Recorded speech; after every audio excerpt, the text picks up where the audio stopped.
नमस्कार, मैं शालिनी और आप देख रहे हैं इन्फो इम्पैक्ट, आम जनों की आवाज। आइए बढ़ते हैं आज की बड़ी खबरों की ओर। आमरण अनशन पर बैठे प्रशांत किशोर पीछे हटने को तैयार नहीं, कहा 4 दिन में सरकार।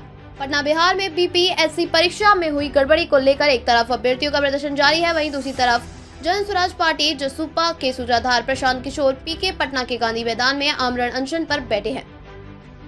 उनका कहना है कि जब तक सीएम नीतीश कुमार अभ्यर्थियों से बात नहीं करेंगे उनका अनशन जारी रहेगा। इस दौरान उन्होंने ये भी कहा कि 20 साल से जिस सरकार को लोगों की बातें नहीं सुनने की आदत है वो 4 दिन में कैसे झुकेंगे। 2 जनवरी से आमरण अनशन पर प्रशांत किशोर 2 जनवरी से बीपीएससी परीक्षा को रद्द करने की मांग को लेकर प्रदर्शन कर रहे हैं। छात्रों के समर्थन में बैठे हैं। आमरण अनशन पर बैठे पीके की 5 प्रमुख मांगे हैं। 70वीं बीपीएससी परीक्षा में हुई अनियमितता को और भ्रष्टाचार की उच्च स्तरीय जांच और दोबारा परीक्षा का आयोजन। 2015 में 7 निश्चय के तहत किए वादे और अनुसार 18 से 35 साल के हर बेरोजगार युवा को बेरोजगारी भत्ता। पिछले 10 वर्षों में प्रतियोगी परीक्षाओं में हुई अनियमितताओं और पेपर लीक की जांच एवं दोषियों पर की गई कार्यवाही पर श्वेत पत्र। बिहार को लाठी तंत्र बनाने वाले दोषियों पर कार्यवाही। सरकारी नौकरियों में बिहार के युवाओं की कम से कम 2/3 हिस्सेदारी के लिए डेमिसाल नीति लागू की जाए। 4 दिन में नहीं झुकेगी सरकार। 4 दिन से आमरण अनशन कर रहे प्रशांत किशोर ने कहा कि जिसे पिछले 20 साल से लोगों की बात नहीं सुनने की आदत है, वे 4 दिन में लोगों के सामने कैसे झुकेंगे।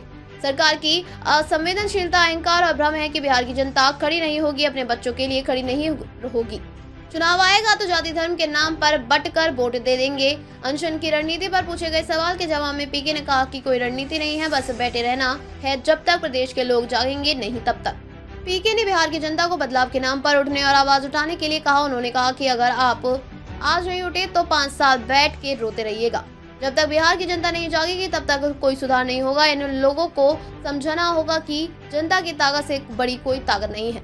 यह तब भी होगा जब लोग जागेंगे और अपने बच्चों को बेहतर भविष्य के लिए आगे आएंगे।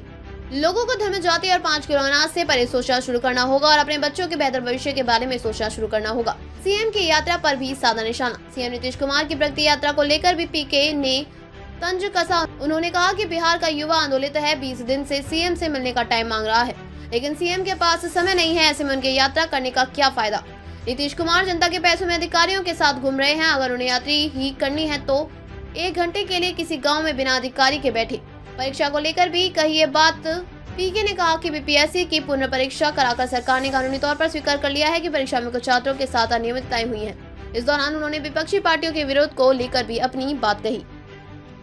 खबरों में अब तक के लिए बस इतना ही। फिर होगी आपसे मुलाकात, तब तक के लिए नमस्कार और देखते रहिए इन्फो इम्पैक्ट, आम जनों की आवाज। ऐसे ही लेटेस्ट अपडेट पाने के लिए हमारे चैनल को सब्सक्राइब करें और तुरंत नोटिफिकेशन पाने के लिए बेल आइकन प्रेस करना ना भूलें। यदि आप हमें फेसबुक या इंस्टाग्राम के माध्यम से देख रहे हैं तो हमारे पेज को फॉलो जरूर करें। धन्यवाद।